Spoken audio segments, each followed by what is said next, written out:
listening to the We Are Innovation podcast. Join us as we explore how innovation, new technologies, and human creativity improve our lives.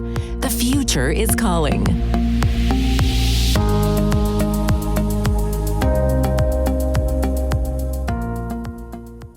Hi, I'm Federico Fernández. Welcome to a new episode of the We Are Innovation podcast. Today, we're going to talk about the state of innovation in the US, and for that, we are accompanied by Stephen Ezell. Stephen is Vice President for Global Innovation Policy at the Information Technology and Innovation Foundation, ITIF. He's Director of ITIF's Center for Life Sciences Innovation. He also leads the Global Trade and Innovation Policy Alliance, GTIPA. His areas of expertise include science and technology policy, international competitiveness, trade, and manufacturing. Ezell is co-author of Innovating in a Service-Driven Economy, Insights, Application, and Practice, published by Palmgrave Macmillan in 2015, and Innovation Economics, The Race for Global Advantage, published by Yale in 2020. On the web, you can find him at GTIPA, ITIF, and on X, former Twitter. I am going to leave the links to everything below in the description of the episode. Stephen, welcome to the We Are Innovation podcast. Thanks for having me, Federico. I appreciate it. It's great having you. Really, this was a long overdue interview.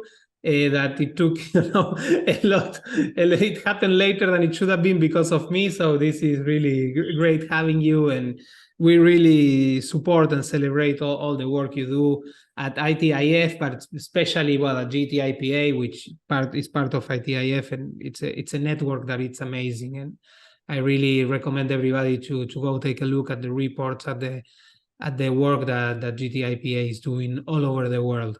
And if we have a time, we will talk about that as well. But as I promised, the idea is to talk about innovation in the United States, which for many, myself included, is like the home of innovation. But we want to know your opinion, not mine. So how have you observed the landscape of innovation evolving in the United States over the past 5 years, 10 years? What kind of trend, what kind of evolution you can see there? Well, it's interesting because I think it really is a sector-by-sector story. The Economist had an issue a couple of years back with the cover of it asking, will we ever invent anything useful again? And that article quoted Peter Thiel as saying, quote, the state of innovation in the United States is somewhere between dire straits and dead. We wanted flying cars, but all we got was 140 characters. Meaning, sure, yes, the U.S. clearly has the world's leading information technology, digital economy, digital platform, social media type industries. But when you look more broadly across other sectors of the economy, manufacturing, clean energy, propulsion, we haven't kind of seen the breakthroughs that perhaps people were looking for. And in the U.S., innovation economy has some real challenges, especially when it comes to like manufacturing things. U.S. manufacturing labor productivity growth actually fell by 4% from 2010 to 2019, negative territory.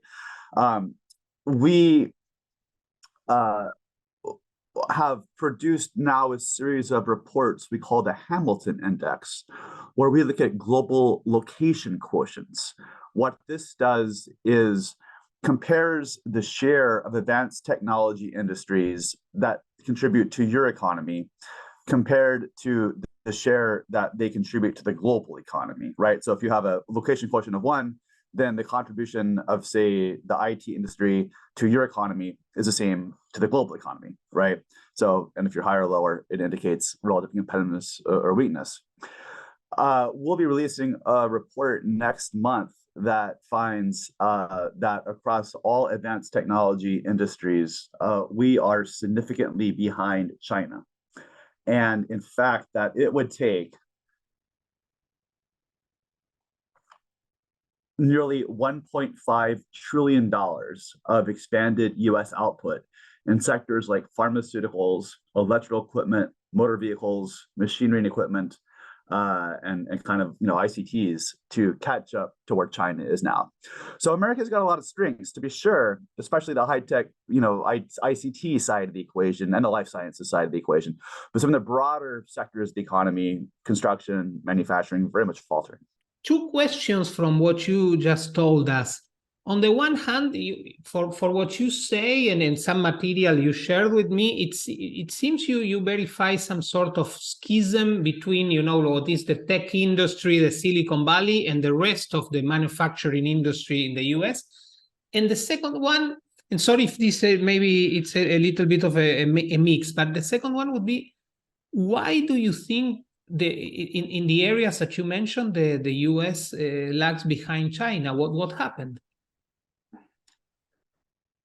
Well, with regard to your first question, we did a study in 2019 called The Case for Growth Centers, How to Spread Technology Innovation Throughout America. And I'll tell you a key implication of that report in just a second. But what this report did was to look at where innovation jobs are found in the US economy. And we define innovation jobs as jobs in industries that have a certain level of R&D intensity, meaning they invest a certain share of R&D in terms of their sales, and that have a certain share of STEM workers. What we found was that fully 1/3 of jobs in innovation-based industries are concentrated in just 14 counties in the United States, and half are found in just 40 counties. Obviously, most of the cities along the coast, San Diego, San Francisco, Seattle, New York, Boston, et cetera. And what that suggests is that there has come to be a real inequality of innovation opportunity in the United States. Our study finds that since 2005, the concentration of innovation jobs in these leading metros have really diverged, much more concentrated in the kind of the winter cities, much of the heartland being hollowed out. And this was actually a key factor why in the CHIPS and Science Act, actually the $280 billion piece of legislation, which actually I personally had a huge hand in helping make happen because I introduced Senator Chuck Schumer and Senator Todd Young's staff together, and we came up with the initial draft of the Endless Frontiers Act. But now it includes $10 billion for kind of growth hubs across the United States, exactly to help kind of these cities and regions kind of develop, innovation capacity, technology capacity building. So, I think that this has been a factor is of geographic concentration in the certain cities. We see it as well at the firm level. I don't know if you followed any of this McKinsey work. That they have this great report called Superstars, the dynamics of firms, sectors, and cities leading the global economy. But what they find is if you divide, like, say, firms and industries up into quintiles, and they look at the labor productivity gap between the most innovative firms and the least innovative firms, since 1995, the gap has tremendously widened, such that the most innovative firms have a 300% increase in labor productivity. The least innovative firms are actually negative, almost half, 50% loss of their productivity. So we're seeing like this returns to scale, right? And this is amplified, by, I think, digitalization of these industries, these platform economies. It really shows that, either, your firm. There was a study just out a couple of days ago that found that fully 70% of value that gets created in the global economy over the next decade will be created through digitally enabled platform business models. So if you're a firm that's not in an industry that can network into those types of value chains, kind of develop these platform business models, if you're not in a location where you have access to the talent needed to drive some of these business models, you're going to fall behind. I'll tell you an interesting story. A couple of years back, we wrote a report called The Manufacturing Evolution, which essentially surveyed about 100 mid-size U.S. manufacturers, so companies in kind of the $1 to $5 billion range of revenues, right? Not the Fords and the Boeings, but kind of the tier 2 suppliers. And the intent of the study was to understand how AI was going to transform the workforce of the manufacturing sector broadly, but especially this kind of mid-tier set of manufacturers. And there's a good story of a company in Pittsburgh, and they make kind of water management solutions, pipes and stuff like that. And they wanted to kind of move to a digitalized business model using AI. And of course, Carnegie Mellon is in their backyard. And to get one of these AI students coming out of undergrad was going to cost $175,000. And so the company meets, the board meets, and they're like, well, this kid's going to be making pretty much the same as people at the C-level. But they're like, yeah, that's what we have to pay, because that's where value is being created in the economy today. So it's interesting for a lot of these firms how they're having to reimagine the pay scales to get some of the people in there with the talent they need to use some of these tools. That also, by the way, points to another challenge in the U.S. system, is that we're simply not graduating the number of students we need with STEM or computer science skills. A study from Brookings estimates that the United States is turning out 40,000 less individuals trained in IT and computer science each year that we need. So if you think about it, that's going to create a gap of 400,000 workers over a 10-year period, right? So we have a lot to do with kind of skill alignment and making sure that on both directions, the people coming out of our universities have the skills that they need to contribute to a modern digital economy, and that our firms have the capability to get those students. 70% of actually 81% of individuals studying computer science and electrical engineering right now at the master's and PhD level at U.S. universities are foreign born. 70% from India or China. So what this shows you is that the United States has outsourced its STEM talent pipeline just as much as it's outsourced a lot of its manufacturing in the recent years. I think it's America's greatest national security vulnerability. We're just not educating our own people in sciences anymore. Interesting. And coming back to China, you think that there's a possibility for China to overtake the US if these trends continue? Certainly, there's a possibility. By some measures, China, has or will soon surpass the United States in GDP at least on a PPP basis. I know that's contested. We are actually at ITIF right now doing a 2-year study trying to assess the question of, is China innovative? So we're going industry by industry, sector by sector, company by company, to try and really do a deep dive analysis to understand, to the extent that Chinese firms are genuinely innovative today. If you look at, the evolution of Chinese firm capabilities over the past 20 years, the term that was commonly used was kind of technology reabsorption and readoption, right? So Chinese firms would be fast followers. They would, reverse engineer. They would, understand what a product does and then, try to make smaller incremental improvements on it, right? So it was very much of a fast follower strategy. Whether or not China can evolve to that leadership role, I think, again, will be industry by industry. I think there are clearly some sectors where they have been able to use this technique to get to the global cutting edge. I think clearly in areas like solar panels, like wind turbines, things that aren't quite as technologically sophisticated, they've been able to do it, yeah. And, certainly and kind of ICT things like printed circuit boards and legacy semiconductors. But can they make a commercial aircraft like Boeing? Can they make a 3-nanometer semiconductor like TSMC? Can they innovate breakthrough medicines like Pfizer? I think that's still some time off. But in a lot of these mid-tier industries, China is going to be very competitive, and it's going to be interesting. They have a lead, I think, in electric vehicles. They're well positioned, especially with the access to the raw materials like the lithium that's going to go into the batteries and these things. Chinese vehicles are going to be flooding the European market very soon, and I think that's going to be a very interesting wake-up call for our friends in Europe. You think also it's an issue because, I mean, and please, I'm not an expert, but there have been a lot of talk, particularly since Trump was in power, about certain changes regarding visas and who could stay. Do you think there have been a change there as well? Because particularly in the case of Indian students in general, as far as I know, that they used to stay at the US, not that they came back to their home country or went somewhere else.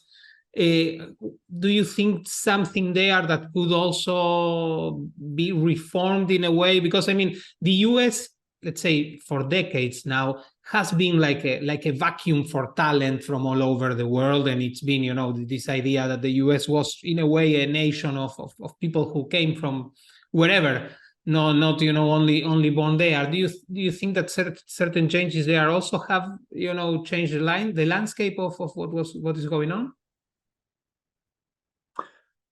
Well, I think first off, with regard to the immigration policy question, the sad reality is that there is not going to be a separate deal on high skill versus low skill immigration. Politically, people in Washington, at least on one side of the aisle, view those issues as inherently linked because they want a solution on the border issues if they're going to do a deal on the high skill immigration issue. So I don't foresee significant changes to the current structure of our high school immigration policy for that reason. So that would suggest that the number of the H-1B visas we currently offer and entrepreneurship visas is not going to change considerably in the near term. I do agree that certainly for Indian students and even for many Chinese students that they do want to stay after they graduate, although an increasing number of the Chinese students are going home afterwards. And if you think about it, in 1992, 98% of VC investment, 95% of global VC investment went to U.S. Headquartered companies, U.S. located companies. That's down to 50% today. So the point is, 30 years ago, if you wanted to be an innovator, if you want to be a global entrepreneur, you had to be in New York or Silicon Valley, right, or Seattle. Now you can do it in Shenzhen or Bangalore or Berlin. So, the notion that, the U.S. is the only game in town for the entrepreneur is no longer the case. So, there are increasingly attractive, opportunities for individuals educated U.S. universities, which are still the best in the world. In the Times Higher Education Rankings, U.S. has 60 in the top 20 U.S. Universities in the world. So we still have the university structure and the education system. But the concern does become, what if China said the students aren't going to the U.S. anymore, either for political reasons or because they want them to go to their own universities in China. Like the lack of our own American pipeline for STEM talent is a real concern. And if there's conflict, right? There's much I think that we need to do in terms of shoring up our STEM talent pipeline. By the way, more Californian students take pottery than computer science in high school. Stephen, I know this is a very wide question, take it as you want, but we've been discussing a lot of matters regarding policy, and in this sense, what's your view of the role of government policies right now regarding the innovation environment in the US?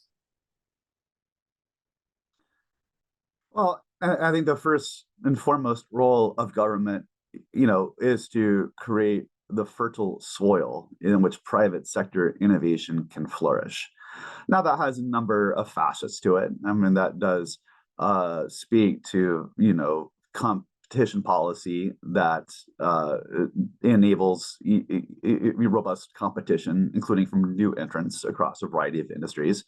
It doesn't endorse the form of order liberal antitrust policy we see today from the FCC in our view. But competition policy is important. Regulatory policy is important to create a landscape of fair competition. Certainly, there's an important role for government to play in supporting the factory conditions that underpin a nation's innovation capacity. Obviously, this is issues such as education, ensuring good infrastructure, digital and physical, across an economy, strong universities.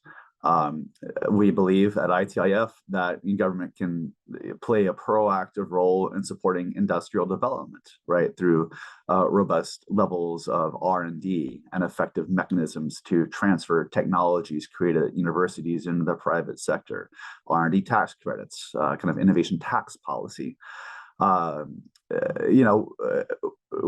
We would even go further in saying that in certain, important high-tech industries like aerospace or semiconductors or biopharmaceuticals, that there's a role for a government to play in funding public-private consortiums, like we had at Cimatech in the 1980s, or just doing now again with the National Semiconductor Technology Consortium. Some might argue that that is going into industrial policy. Our view is that industrial policy is when, like, France creates a company like Quero to go be what they called the Google killer. Quero was a French government created search engine that they stood up and put into the market to compete against Quero. China, if you're familiar with YMTC, Yangtze Memory Technology Corporation, this is a semiconductor memory player that they've stood up with $25 billion of government investment, a government-created firm to go compete in the marketplace. That's industrial policy. The U.S. government, funding $50 billion for a CHIPS Act, $39 billion to go to some grants, $13 billion to R&D that aren't capitalization subsidies, but they're, funding, the level the playing field, type offers. Our view is that that's not industrial policy on anywhere near the scale of what it's truly meant historically, right? Korea favoring shipbuilding and electronics companies, that's industrial policy. We try and advocate for what we call innovation policy, which is smart government support for industries.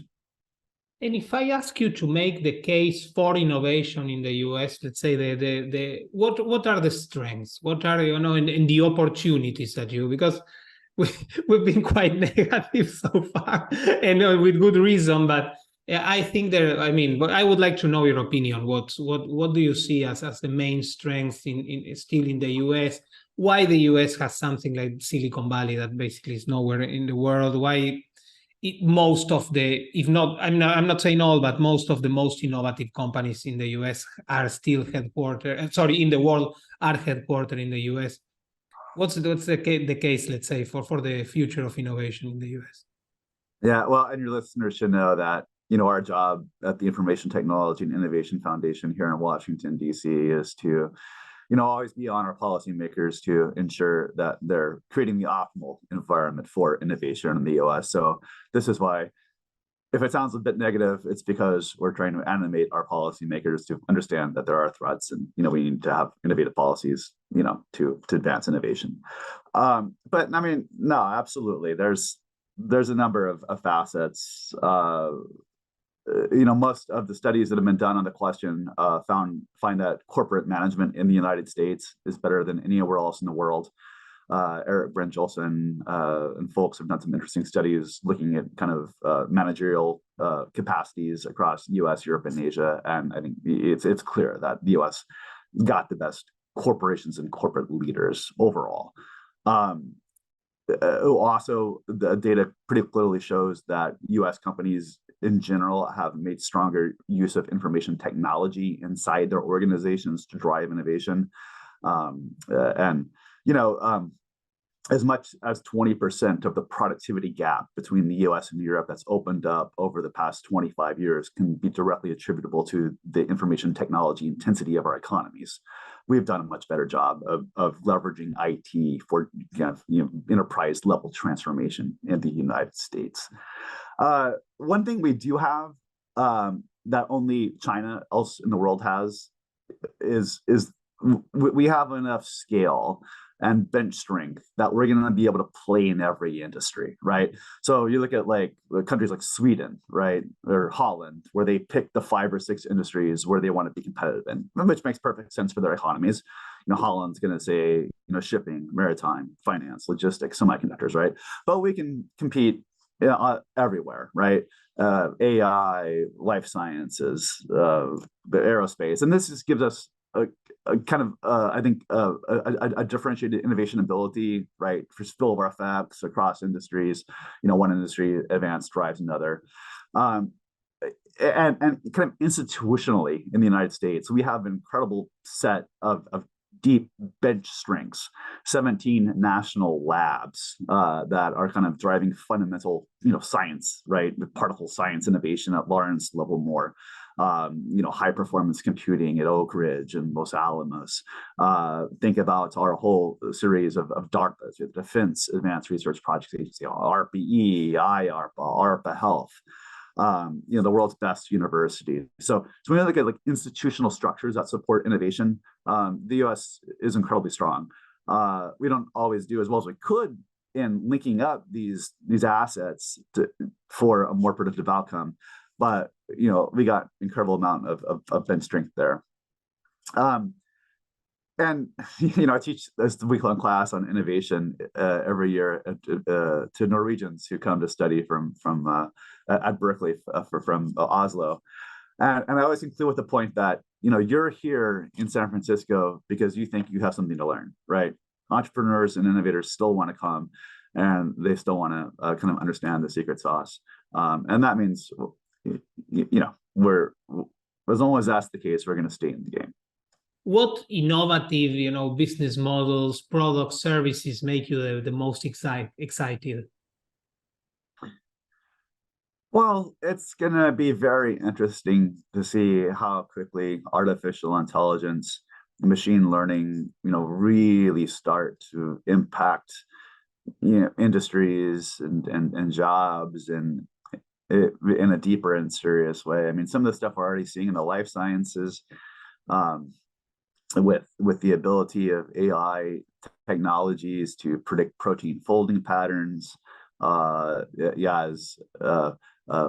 ability to conceptualize new diseases, the ability to find biomarkers, the application of AI in the life sciences alone could be truly profound. So I'm excited to see what comes there. I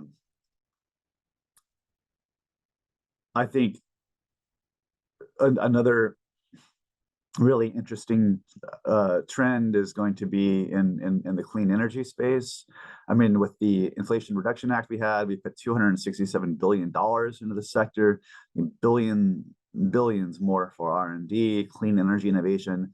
Is this going to give us some kind of breakthrough, whether it's in much more effective solar panels, much more effective vehicles? I mean, is this investment really going to drive the energy transition, the energy transformation we're talking about? Can we see impacts there in the next 5 years? I think will also be really interesting. So, information technology and life sciences and clean energy, I think are going to be the 3 driving sectors of economic transformation going forward. You mentioned AI, and we usually tend not to ask questions that have to do with day-to-day events, but I have to ask you your view because everybody's talking about what's going on at OpenAI right now. And particularly, I mean, besides, let's say, the internal politics and policies of the company and who runs it and who is sacked and whatever, the current things that are going on at OpenAI right now have brought to the main public discussion the issue of AI doomers and this idea that we have to be extremely careful, we have to slow down. What's your view about it? There's a magazine here in the U.S. called Mother Jones. It's pretty leftist, but they had a nice article recently that said, "Listen, the robots are probably going to decide not to kill us, probably, but they're certainly going to be taking our jobs and faster than anyone expects. And in our view, this kind of AI doomerism is well overwrought. On the jobs thing, certainly there will be a transformation in tasks, but a lot of this folks like Martin Ford, who wrote this book called The Rise of the Robots, who told Western policymakers to expect 75% unemployment in our societies by 2100 due to automation, is just wildly wrong. The work we've done said that maybe 10% of jobs are going to be at risk, but almost always the labor producing effects of automation have outweighed the labor displacement effects, because new industries are created. We have 1.2 million Americans now making mobile phone applications, a job category that didn't exist a decade ago or 20 years ago. So in a like manner, AI is going to create jobs as much as, and probably much more than it destroys them over time. Also on this kind of issue of a sentient, intelligence, we believe that that's decades and decades off. Now, of course, like any technology, this will create challenges. I think the problem is not so much with AI, but it's with AI in the hands of nefarious actors, those who are going to try to use these tools as they would other tools for nefarious means, whether that is producing deep fakes, whether that is trying to hack into networks. It's interesting. I was somewhere recently, one of these the network access points, these big rooms that where all the cables come into a country, and you see the massive computer screens and of all the cyber attacks going on globally. And what they were saying is it's gotten so sophisticated that it's just AI system versus AI system. The humans are almost entirely out of the loop. And okay, I get that that's a concern policymakers need to be well attuned to, but the problem in even a case like that isn't AI itself. It's how the tool is being used, and tools have been used in human history by bad people for many ends. So we need to be very careful, in our view, of from a policymaking perspective, of not implicating the technology itself, when it's really about how we can marshal the use of a technology for the productive purposes we want for the benefit of humankind. There's a lot of talk now about regulating AI somehow. Have you been following these trends? And is there anything that you are concerned with that? Because this is, AI is not new, but it really is not something new. But let's say that we can access now ChatGPT on our cell phones, that's definitely new. And I'm sure that there are many people who are falling on onto the do something mentality, and that can be problematic. What do you think about these? Are you concerned that there, as you were mentioning a few minutes ago, that there could be this possibility of rushing into banning? Or I can never forget, and this for me is something that I have very present, that when ChatGPT appeared, it was banned in Italy. Which is, then it was unbanned, but that really tells you something. And again, banned with strange regulatory reasons, with regulations that of course could never be about something that it didn't exist before. Because if regulators could see the future, they wouldn't be regulators. So how are you following these debates, and what do you think about it? Yeah, the Italian case was quite disconcerting, this rush to regulate, which frankly is too often European impulse. Broadly, our view is that we need to focus on real, not hypothetical harms from technologies, and too often regulators are regulating hypothetical ills and not ones that are truly documented. And this, of course, goes back to the whole precautionary principle versus the innovation principle, right? The precautionary principle is often seen in Europe, that the burden is on the innovator to demonstrate that their technology or their business model isn't going to harm society, whereas the innovation principle is much more biased towards the innovator and saying it's incumbent, this is the duty of the regulator to document, demonstrate the harm that requires the regulation. So I think this line of thinking is very applicable to the artificial intelligence world as well. We did a report that looked at at least the initially promulgated EU AI Act, and our finding was that it would cost a European Union $36 billion over 5 years because of the intensity of the proposed regulations for AI uses, requirements to register algorithms with the European Commission, classification, in our view, of certain AI applications in high-risk categories that just shouldn't be. I'll give you an example. If artificial intelligence is flying a commercial aircraft and not two pilots in the cockpit, then yeah, I think you've got to regulate that extremely strongly. That's a high risk category.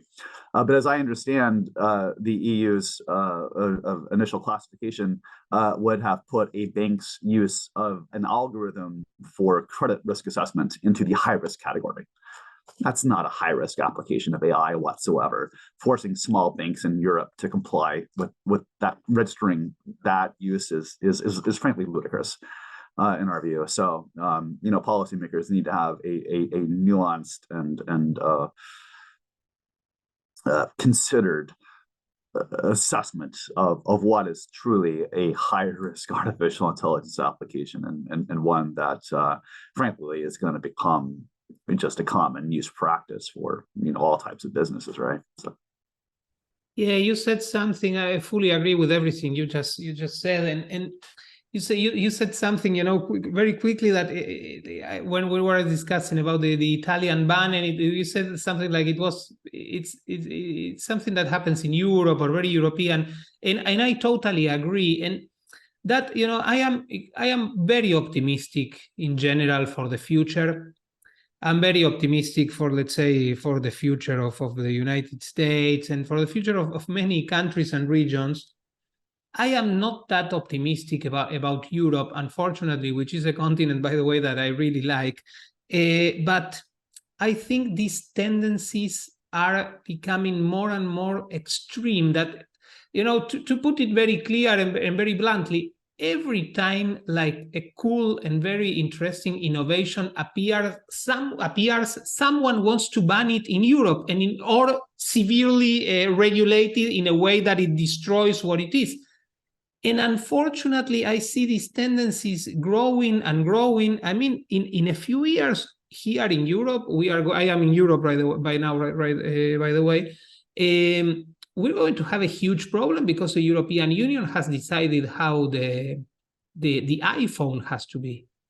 And in 2027, if I remember correctly, if the iPhone doesn't have a battery that is easily, you can take it out easily without any needs of special tools or anything like that, the iPhone won't be able to be sold within the European Union.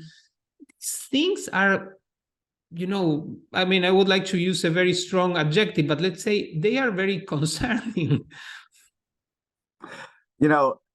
Eric Bartelsman, who is a professor at the Free University in Amsterdam and has worked with the OECD for many years, did a study some years back, which we quoted in a book we wrote called Innovation Economics. But he essentially looked at the rate of innovation between US and European firms from about 1995 to 2005, 2010, in that kind of time frame.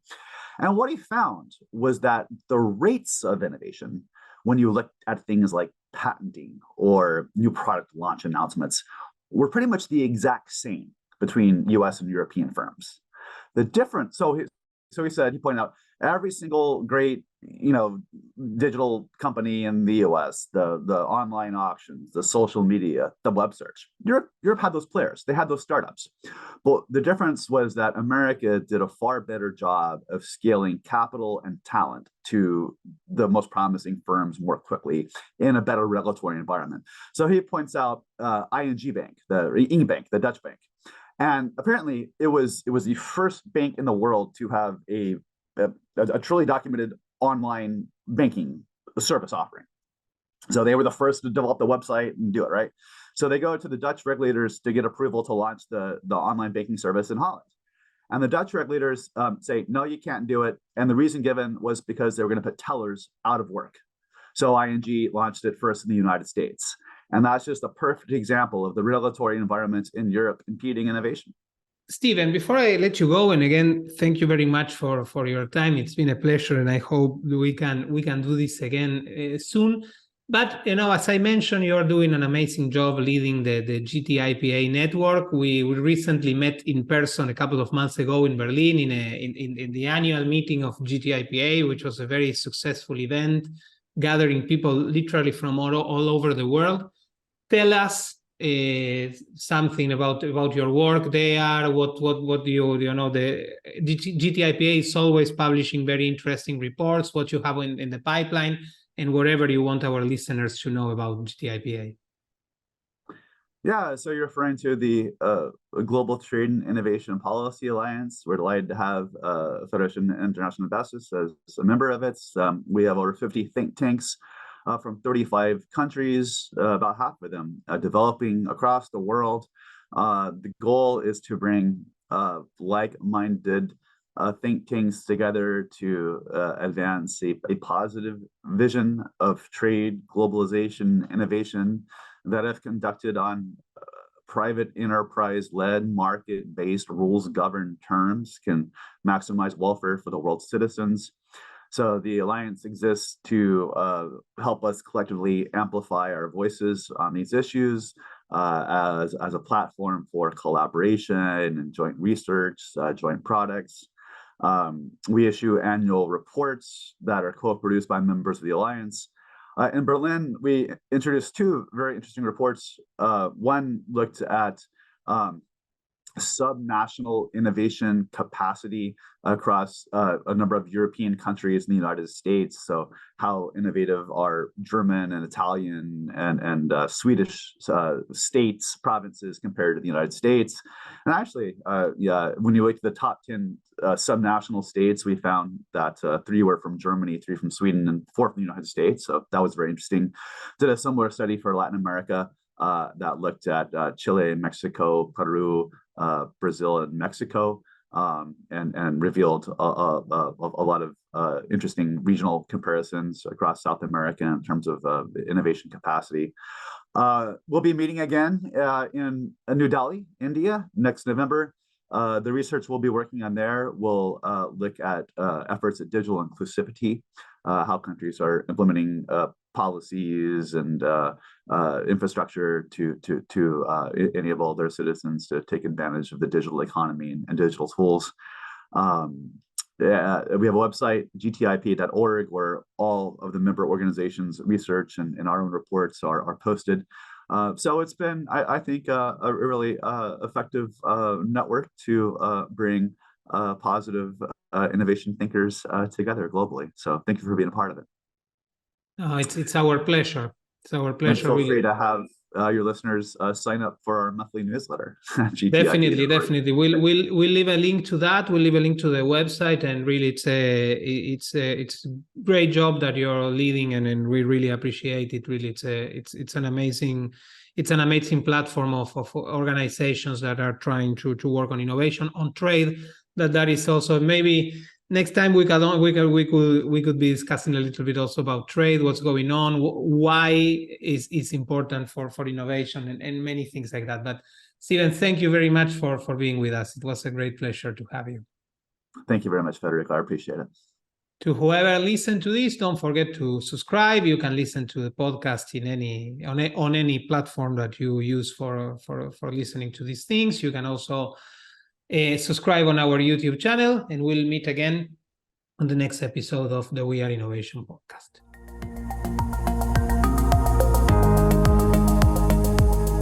Thanks for listening to this episode of the We Are Innovation podcast. Don't forget to subscribe on your favorite platform. To know more about We Are Innovation, visit weareinnovation.global.